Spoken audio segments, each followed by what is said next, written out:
இது மகிமை நேரம். இயேசு கிறிஸ்துவின் இனிதான நாமத்தினாலே நிகழ்ச்சியை பார்த்து கொண்டிருக்கிற உங்கள் அனைவருக்கும் என் அன்பின் வாழ்த்துக்களை தெரிவித்துக் கொள்கிறேன். ராஜாக்களின் சறுக்கல்கள் என்ற தலைப்பில் நம்ம தியானித்து கொண்டு வருகிறோம். அதுபடி இன்றைய தினத்திலே யெரொபெயாம் அப்படிங்கிற ஒரு ராஜாவை குறித்து நாம் தியானிக்க போகிறோம். நேபாத்தின் குமாரன் தான் இந்த யெரொபெயாம். இவருடைய தாயார் பெயர் செருகாள். முதலாவதாக இந்த 12 கோத்திரங்களையும் ஒரு ராஜா தான் அரசாட்சி பண்ணி கொண்டு வந்திருந்தார். இந்த சாலமோன் ராஜா அடுத்து ரெகொபெயாம் காலத்துல வரும் பொழுது அந்த ராஜ்யம் 12 கோத்திரங்கள் இரண்டாக பிரிகிறது. 2 கோத்திரம் தனியாகவும் 10 கோத்திரம் தனியாகவும் பிரிக்கப்படுகிறது. இது கர்த்தருடைய விருப்பத்தின்படி தான் பிரிக்கப்படுது. ஆண்டவருடைய சித்தத்தின்படி தான், வழிநடத்துதலின்படி தான் இது பிரிக்கப்படுகிறது. அந்த 2 கோத்திரங்கள் சாலமோனின் மகனான ரெகொபெயாமுக்கும் 10 கோத்திரங்கள் இந்த யெரொபெயாமுக்கும் கொடுக்கப்படுகிறது. யார் இந்த யெரொபெயாம் சொல்லி பார்த்தோம் அப்படின்னா, அவரை பத்தி சொல்லப்பட்ட இன்ட்ரோடக்ஷன் எப்படி இருக்குதுன்னா, அவர் ஒரு பராக்கிரமசாலி, காரிய சமர்த்தனான வாலிபன் என்று சொல்லப்பட்டிருக்கு. இந்த யெரொபெயாம் காரிய சமர்த்தனாக ஒரு பராக்கிரமசாலியாக இருந்ததுனால சாலமன் அந்த யெரொபெயாம யோசேப்பு கோத்திரத்துக்கு காரிய விசாரிப்புக்காரனாக ஏற்படுத்தி வைத்திருந்தார். சரியா? அப்ப ஆக்சுவலா சாலமோனுக்கு கீழே வேலை செஞ்சுட்டு இருந்த ஒரு ஆளு தான் யாரு? இந்த யெரொபெயாம். சரியா? ஆனா இவர் காரிய சமர்த்தனாக பராக்கிரமசாலியாக இருந்தார். இப்போ ஆண்டவர் மூலமாக இப்ப 10 கோத்திரங்கள் யாருக்கு வந்துச்சு அப்படின்னா, யெரொபெயாம் கையில 10 கோத்திரங்கள் வந்துச்சு. இப்போ யெரொபெயாம் 10 கோத்திரங்களுக்கு ராஜாவாக அரசாட்சி பண்றாருன்னு. அப்போ இந்த ரெகொபெயாம்னா சாலமோனுடைய மகன். அவருக்கு எப்படி இந்த 10 கோத்திரங்கள் இவன் எடுத்துக்கொள்ளலாம்னு சொல்லிட்டு யுத்தம் பண்ணலான்னு வரும்போது ஒரு தீர்க்கதரிசி மூலமாக ஆண்டவர் பேசுவாரு. நீங்க ஏன் உன் சகோதரர் கூட யுத்தம் செய்யாம இருங்க, ஏன்னா இது என்னால் ஏற்பட்டதுதான் சொல்லும் போது இந்த ரெகொபெயாம் அமைதியாயிருவார். சரியா? அது அப்படியே ஆயிடுச்சு. இப்போ யெரொபெயாமுக்கு நம்ம வருவோம். இந்த யெரொபெயாம் கையில அப்ப ஆண்டவர் தான் அந்த 10 கோத்திரங்களை கொடுத்திருக்கிறாரு. அந்த ஆண்டவர் சொல்வாரு, நீ என்னுடைய பார்வைக்கு உத்தமமா இரு, செம்மையாய் நட, இந்த நிறைய இந்த சீதோனியரின் தேவி, மோவாபியரின் தேவன், அம்மோன் புத்திரர்களின் தேவன் இதெல்லாம் நீ வணங்கக்கூடாது, விக்கிரகங்களுக்கு வணங்கிடக்கூடாது, நரகலான விக்கிரகங்களை அப்புறப்படுத்தணும். நீ என் பார்வைக்கு நீ செம்மையாய் நீ நடக்கும் பொழுது நான் உனக்கு நிலையான வீட்டை தருவேன்னு சொல்லிட்டு ஆண்டவர் முதல்லையே இந்த யெரொபெயாம் கிட்ட தீர்க்கதரிசிகள் மூலமாக சொல்லி இருந்தார். இந்த யெரொபெயாம் ஏன்னா அப்படி நல்லவரா இருந்ததுனால தானே ஆண்டவர் கொடுத்திருக்கிறாரு. இந்த யெரொபெயாம் தன் மனதுல யோசிக்கிறாரு. அவர் யோசிச்சுட்டே இருக்கிறாரு. ஏன்னா ஃபர்ஸ்ட்ல இருந்தே ராஜாவா இருந்துட்டு, ராஜா வம்சவழி யாருதான்? ரெகொபெயாம் தான். சரியா?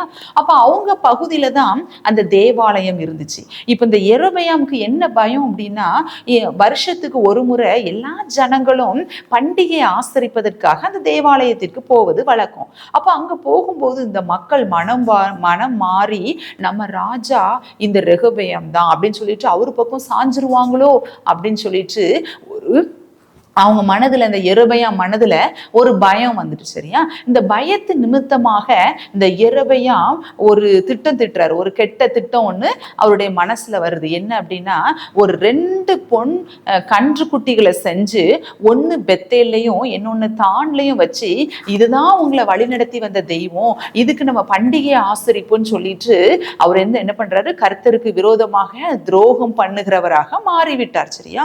இந்த யெரொபெயாம் கர்த்தரோடுக்கு செம்மையாக இருக்க வேண்டிய இடத்துல இருந்த இந்த யெரொபெயாம் கர்த்தருக்கு பிரியமில்லாதபடி அவரே ஒரு நரகலான விக்கிரகத்தை உருவாக்கி, இதுதான் உங்க தெய்வம் சொல்லிட்டு அங்க இருந்து அந்த இஸ்ரவேல் ஜனங்களை வழிவிலக பண்ணுகிறவராக இருந்தார். இந்த யெரொபெயாமுக்கு அதிர்ஷ்டவசமாக அந்த வந்த அரசாட்சியை நம்ம தக்க வைத்துக் கொள்ளணும், அதுக்கு நம்ம என்ன பண்ணலாம், இது நம்ம கையை விட்டு போயிருமோங்கிற பயத்திலேயே அவர் இதெல்லாம் பண்ணிட்டாரு. சரியா? இப்ப ஆண்டவருக்கு ரொம்ப வருத்தம். என்ன ஆனாலும் இவர் தீர்க்கதரிசிகள் மூலமாக வெளிப்படுத்தல இருந்த போதிலும் கூட இவர் அதை விட்டு மனம் மாறி மீண்டுமாக ஆண்டவரிடம் வரவில்லை. சரியா?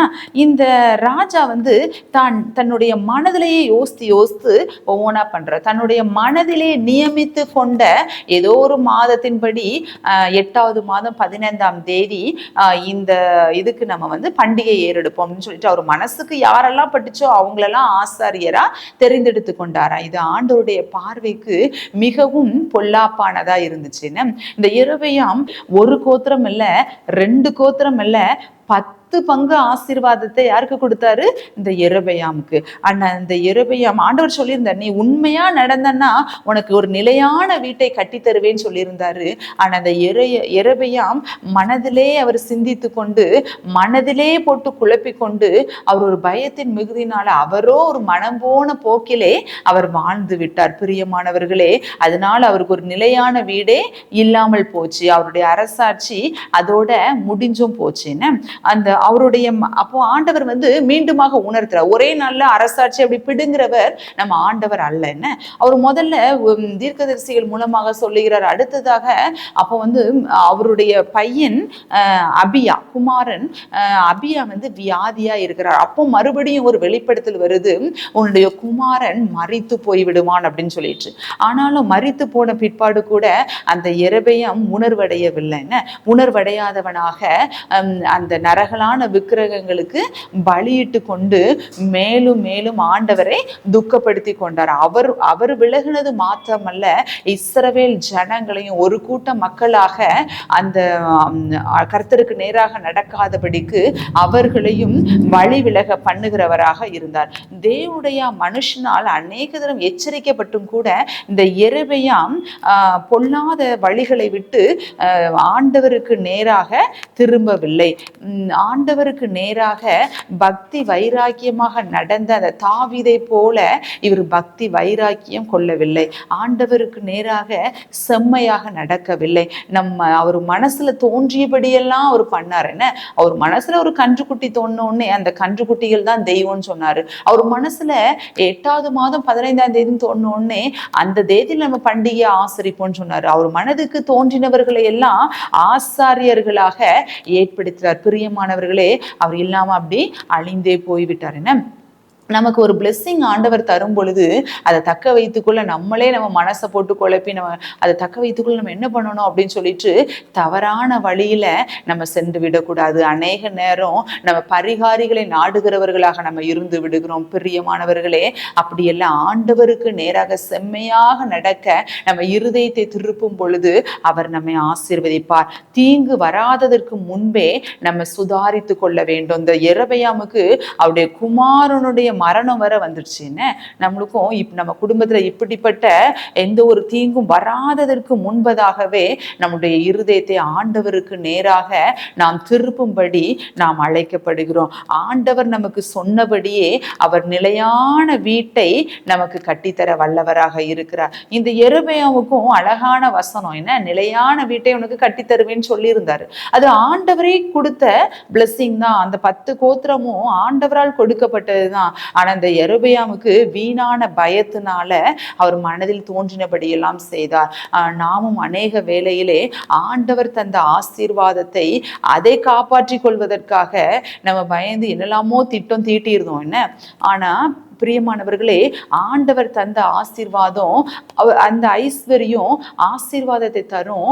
அதோட அவர் வேதனையை கூட்ட மாட்டார்னு சொல்லப்பட்டிருக்கு. நம்ம ஆண்டவருக்கு நேராக செம்மையாய் நடக்கும்படி நம் மனதை நம்ம ஒருமுகப்படுத்தும் பொழுது அவர் நமக்கு நிலையான வீட்டை கட்டித்தர அவர் வல்லவராய் இருக்கிறார். ஒருவேளை நீங்க ஏதோ ஒரு காரியத்துல ஆண்டவரை விட்டு விலகுகிறவர்களாக நீங்க இருப்பீங்க அப்படின்னா நீங்க யோசித்து பாருங்க. ஒன்றுமே இல்லாமல் இருந்த அந்த யெரொபெயாமுக்கு தான் 10 கோத்திரங்களை ஆண்டவர் கொடுத்தாரு. என்ன, நம்ம ஒன்றுமே இல்லாம இருந்த அந்த சிச்சுவேஷன்ல தான் ஆண்டவர் நமக்கு நிறைய பிளெஸிங்கை தந்து நம்ம ஆசீர்வதித்தார். இந்த ஆசீர்வாதத்தினால, இந்த ஐஸ்வர்யத்தினால ஒருவேளை நம்ம ஆண்டவரை விட்டு பின்மாற்றம் அடைகிற மாதிரி இருக்கலாம். பிரியமானவர்களே, இன்று நீங்கள் மனம் திரும்புங்கள். இன்று ஆண்டவருக்கு நேராக உங்க இருதயத்தை நீங்க திருப்புங்க. ஆண்டவருக்கு நேராக உங்க இருதயத்தை நீங்க திருப்பும் பொழுது ஆண்டவர் உங்களுக்கு நிலையான வீட்டை கட்டித்தர தரும் அப்படின்னா என்ன அர்த்தம் அப்படின்னா உங்களுடைய சந்ததிகள் ஆசீர்வதிக்கப்படும், உங்களுடைய பிள்ளைகளும் ஆசீர்வதிக்கப்படும்.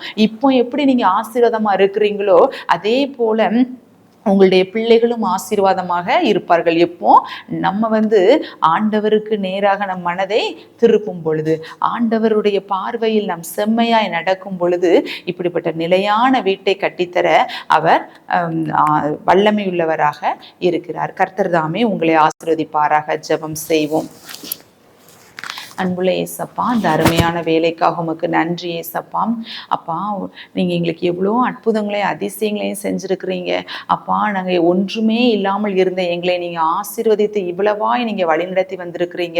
நாங்கள் ஏசப்பா எங்களுடைய மனதை உமக்கு நேராக திருப்புகிறவர்களாக நாங்கள் இருக்கணும். உமக்கு முன்பாக நாங்கள் செம்மையாய் நடக்கணும் சுவாமி. பொல்லாத வழிகளை விட்டு விலகி உமக்கு செம்மையாய் நடக்க, உமக்கு பிரியமாய் நடக்க எங்களுக்கு உதவி செய்யுங்க. ஆமேன். ஏசு மூலம் ஜெபிக்கிறோம் ஜீவனும் பரிசுத்தமுள்ள நல்ல பிதாவே. ஆமேன்.